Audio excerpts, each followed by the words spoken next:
한글 최초로 쓰여진 허균이 지은 홍길동전.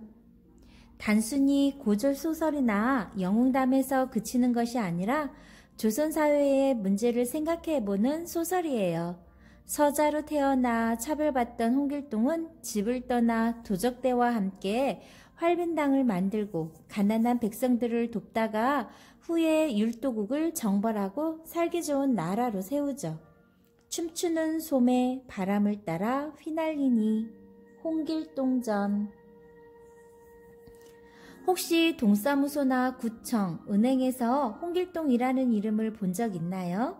사람들이 서류를 신청할 때 작성하는 방법을 알리려고 마련해둔 견본의 이름칸에 대부분 홍길동이라고 쓰여 있어요. 얼마나 홍길동이라는 사람이 유명했으면 오늘날까지 그 이름이 사람들 입에 오르내리게 되었을까요? 정말 궁금하지 않나요? 홍길동이라는 이름은 소설이 나오기 전부터 세상에 널리 알려진 이름이에요.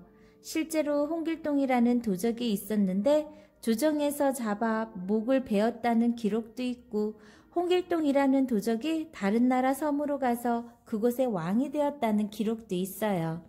그러니까 소설 홍길동전은 그 전부터 떠돌던 홍길동이라는 도적의 이야기를 소재로 해서 작가의 상상력을 보태어 재미있게 만들어낸 것이라고 할 수 있어요. 홍길동은 어떤 삶을 살았을까요?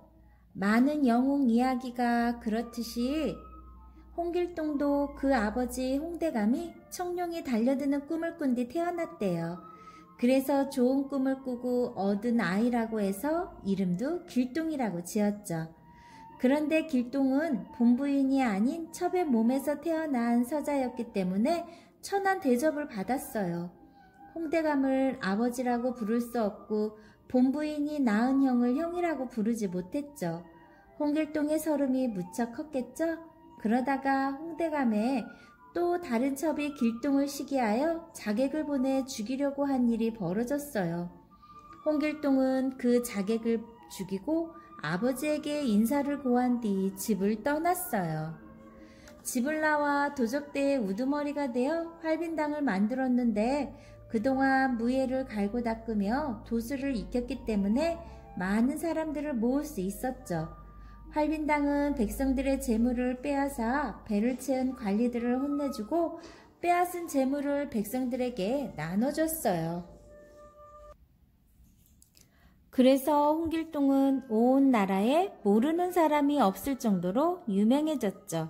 나라에서는 눈에 불을 켜고 길동을 잡으려고 했지만 길동이 신통력이 있어서 쉽게 잡을 수가 없었어요.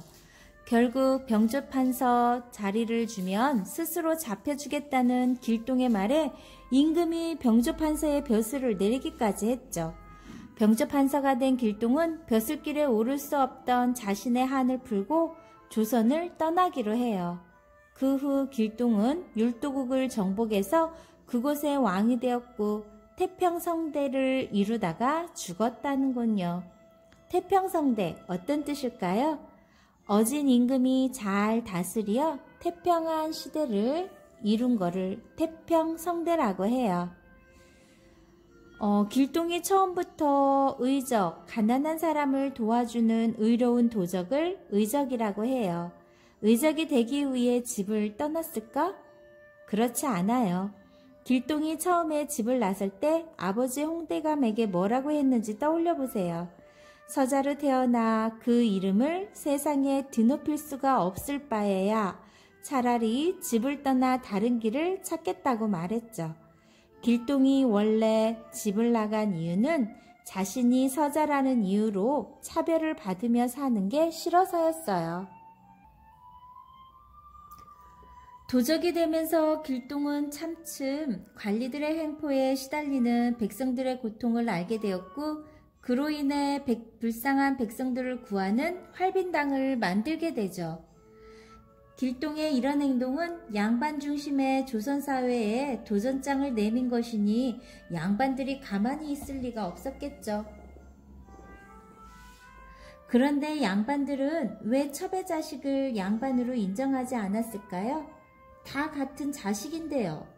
조선시대 양반들은 전체 인구의 약 10% 정도밖에 되지 않았어요. 양반들은 특권이 많았죠.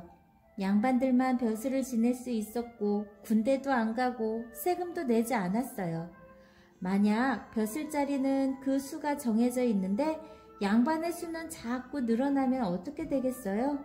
서로 벼슬을 차지하기 위해 싸우거나 벼슬을 얻지 못하면 몰락하는 양반들이 늘어나겠죠. 그래서 양반의 수를 제한할 필요가 있었기 때문에 첩이 낳은 자식은 양반으로 인정하지 말자고 법으로 정한 거예요. 물론 양반들이 본부인 외에 첩을 두지 않도록 법을 정했으면 홍길동처럼 서러움을 당하는 서자들이 생기지도 않았겠죠. 일부 다처제를 인정한 것 자체가 화근이 된 것이라고 할 수 있겠죠. 차별이 많던 조선사회를 비꼰 것 같은 홍길동전. 길동은 임금님 앞에서 자신이 서자로 태어나 벼슬에 나아가지 못하는 억울한 처지임을 여러 번 고했어요.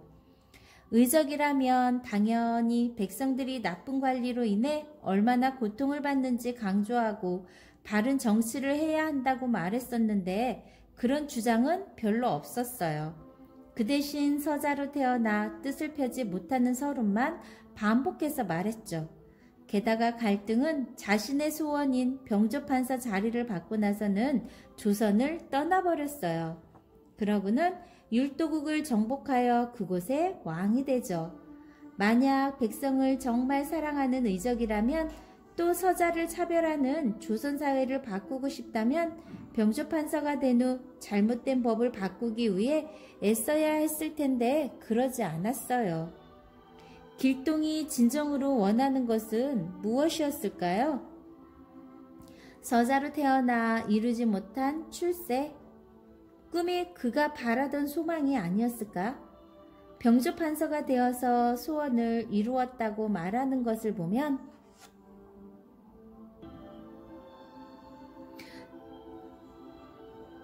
의로운 도적 홍길동은 모든 백성들의 소원을 들어주는 영웅으로만 알고 있었는데 그게 아니라 자기의 억울함을 풀기 위해 행동한 것 같아 조금 실망스럽기도 하죠. 길동이 병조판사가 되어서도 조선을 떠난 이유가 정말 뭘까요? 한을 풀었기 때문에 생각 없이 훌훌 떠난 것일까? 길동은 어쩌면 조선사회에서는 신분차별이 없고 온 백성이 풍요롭게 사는 꿈을 실현할 수 없다고 여겨서일지도 몰라요. 아무리 병조판사가 되었다 한들 서자라는 이유로 색 안경을 끼고 수군대는 양반들 틈에서는 더 이상 희망이 없다고 생각했겠죠. 조선에서는 서자라는 이유로 알아주지 않던 길동이 율도국에서는 왕이 되어 태평성대를 이루었다는 결말이 무엇을 의미할까요? 신분에 얽매여 인재를 두루 뽑아 쓰지 못하는 조선사회를 비꼬는 것은 아니었을까? 허균의 사상이 담긴 홍길동전. 홍길동전은 조선 중기 허균이라는 사람이 쓴 소설로 알려져 있어요. 물론 허균이 아니라고 주장하는 학자들도 있죠. 허균이 썼다고 보기에는 앞뒤가 안 맞는 부분이 여러 군데 있기 때문이래요. 그렇지만 홍길동전에는 허균의 사상을 엿볼 수 있는 부분들이 많이 있어요. 허균은 이름이 있는 양반집에서 자랐는데 스승을 포함하여 주변에 서자 출신이 많았죠. 허균은 똑똑한 서자들이 단지 서자라는 이유로 뜻을 펴지 못하고 푸대접 받는 것을 안타깝게 여겼어요. 허균이 왜 홍길동전을 썼는지는 허균이 주장한 사상을 보면 알 수 있어요. 허균은 나라가 잘 되려면 지혜로운 사람을 잘 찾아서 뽑았어야 한다고 주장했죠. 그 임금이 인재를 뽑을 때는 가난한 동네에서도 항복한 오랑캐 장수 중에서도 더러 도둑 중에서도 하다못해 창고지기 중에서도 뽑을 수 있어야 한다고 말했어요. 말하자면 양반에게만 벼슬을 주는 것이 아니라 능력이 있다면 누구든지 뽑았어야 한다는 것이죠. 허균은 백성 중에 가장 무서운 백성은 나라의 원한을 품고 난을 일으키는 자들인데 이들이 난을 일으키는 것은 벼슬아치들의 부정과 착취 때문이라고 꾸짖었어요. 어쩌면 허균은 홍길동을 통해 자신이 이상적으로 바라던 세상을 그려보았는지도 모르겠네요. 홍길동전이 오래도록 일켜온 까닭은 무엇일까요? 주선 후기로 갈수록 백성들의 삶은 더 힘들어졌어요. 그럴 때마다 백성들은 홍길동 같은 영웅이 나타나 자신들의 마음을 대변해주고 나쁜 관리들을 혼내주기를 바랬죠. 장길산이라는 의적이 홍길동의 뒤를 이었고 동학 농민운동을 이끈 전봉준도 백성들에게는 홍길동과 같은 존재였어요. 오늘날에도 사람들은 홍길동 같은 사람들을 기대해요. 시대는 바뀌었어도 세상에는 여전히 차별을 받는 사람들이 많기 때문이죠. 얼굴색이 다르다는 이유로, 민족이 다르다는 이유로, 가난하다는 이유로, 장애인이라는 이유로 소외당하고 무시를 받는 일이 세계 곳곳에서 벌어지고 있거든요.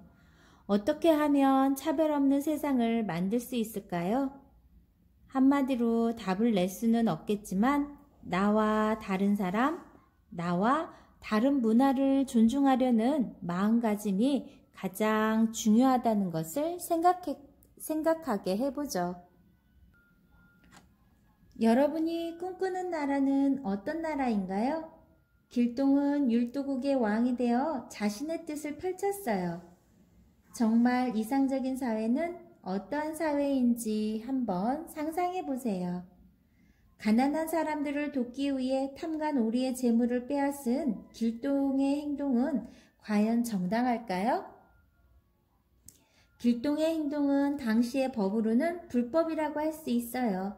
아무리 탐관오리들이 백성들의 재물을 착취했어도 길동이 마음대로 빼앗아 백성들에게 나눠준 것은 법에 어긋나는 일이죠. 하지만 아무도 이런 관리들을 응징하지 않았기 때문에 길동이 나선 것이므로 길동의 행동이 정당하다고 주장하는 사람도 있을 거예요. 부패한 관리들을 처단하는 것은 나라가 해야 할 일인데 손을 놓고 있었으니 나라도 의무를 다한 것은 아니라고 말이에요. 여러분들은 어떻게 생각해요? 허균이 진짜 홍길동전을 썼을까? 조선시대 이식선생이 지은 책에 허균이 홍길동전을 지어 수호지와 견주었다라고 쓰여있는 것을 근거로 홍길동전의 지은 일을 허균으로 여기고 있어요. 하지만 이식이 말한 홍길동전이 현재 전하는 홍길동전과 같은 것인지는 분명하지 않아요. 다만 허균이 중국의 문인들과 활발한 교류를 하였기 때문에 중국 수호지를 보고 아이디어가 떠올라 홍길동전을 쓴 것은 아닌지 추측할 뿐이죠. 수호지는 영웅 호걸들이 나타나 나쁜 관리들을 처단하고 백성을 도와주는 내용이거든요. 조선을 떠들썩하게 했던 홍길동이라는 도적의 소문에 상상이 보태지면서 여러 사람에 의해 홍길동전이 지어졌고 양반들에게 위험한 사상을 가진 인물로 지목되었던 허균이 홍길동전을 지은 것으로 잘못 알려졌을 수도 있다는 이야기예요. 여러분은 어떻게 생각되나요? 지금까지 홍길동전이었습니다.